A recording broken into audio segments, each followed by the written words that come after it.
So I watched Scream 5 or Scream 2022. I'm not sure what to call the movie. I went and saw it yesterday. So I will get into spoilers in a little bit. I'll let you know when I do. I'd say the movie was okay. I actually didn't hate it, but I didn't love it either. If you want a quick little review, it just kind of exists. I will address what I talked about in the last video, which was, does this film go after, quote unquote, toxic fandom? A little bit, but it wasn't as bad as IGN made it out to be. I think it works for the movie. I'm going to get into this more when I get to spoilers, but I don't think it's terrible. It wasn't great either. I honestly would just wait for it to come out on digital or Blu-ray, however you want to watch it. In my opinion, I went to see it because it was something to do. I just wanted to get out of the house, so it works for that if you just want to get out of the house. But for the most part, it's just kind of a mundane movie. Nothing really to get overworked about. It's just there.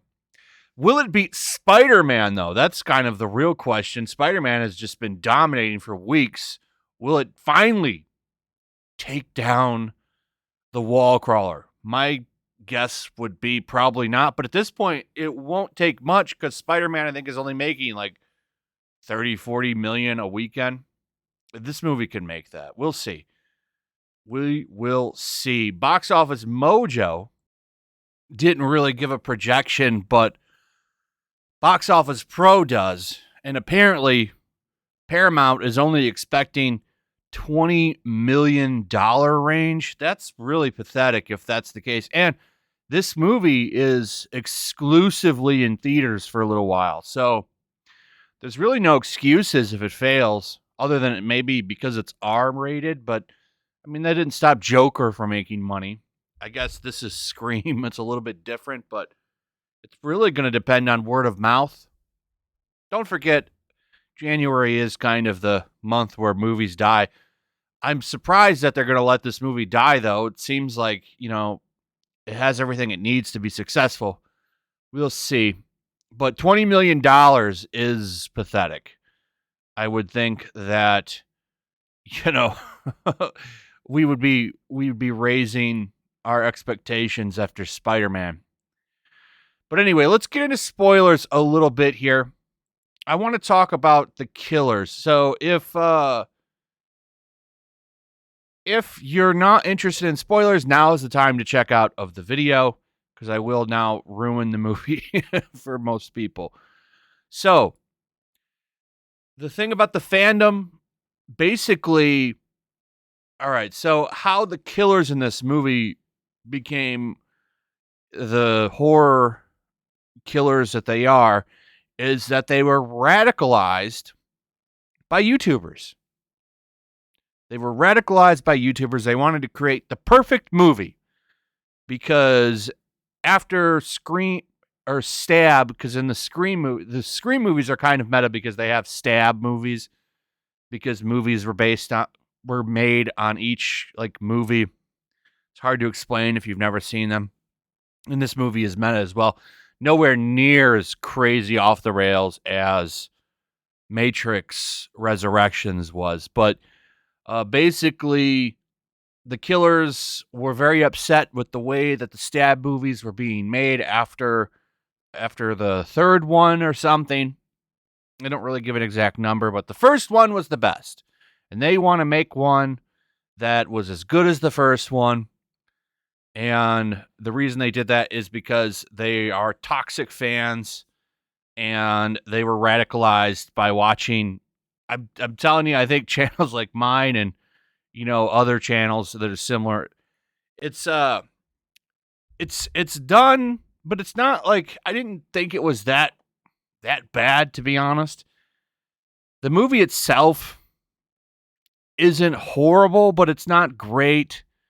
I think that the reason that they did this with the YouTube thing was just to get some attention. I don't think it. I didn't care, to be honest. But there was one scene that I wonder about, and it's the last killing. So you have Nev Campbell sitting over the killer, and well, there's two killers. Sorry, let me take that back. There's always two killers. That's not a spoiler. But she's sitting over and she slices the killer's neck after he says, "What about my ending?" And she says, "Here's your ending." And she cuts his neck and then stares into his eyes. And I'm like, is this the director wishing he could kill me? But, other than that, it's not a.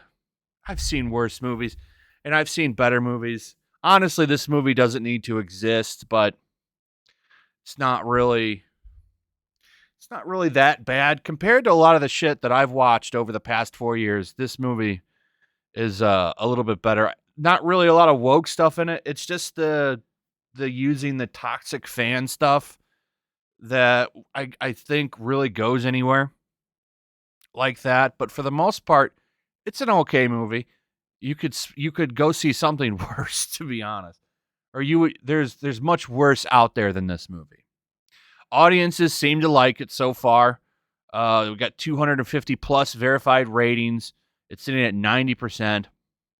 So, we'll see what happens with the movie. Will it be a flop or will it succeed? I don't know.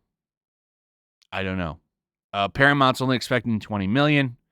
If that's the case, that is a horrible trash fire. Anyway, that's pretty much it. If I were to give it a score, I guess 6 out of 10, which isn't a bad score. 5 would be like truly mundane. So, yeah, 6 out of 10, I think. It's not terrible, but it's not great either.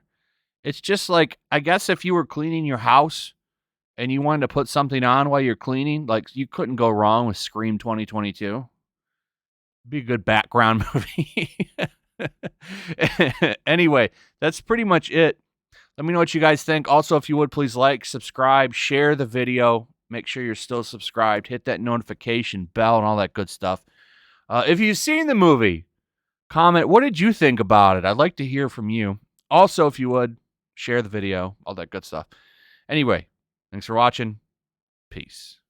Also, if you want to help support the channel, check out my Teespring store. There's a link in the description. You can find some merchandise in there that you might want to check out. Also, make sure to follow me over on Twitch. I do watch parties, play video games over there. They're always fun. Follow me over there and come hang out.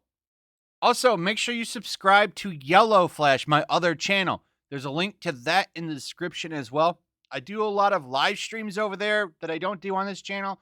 Usually smaller and a little bit more personal. So make sure you follow me over there and sign up.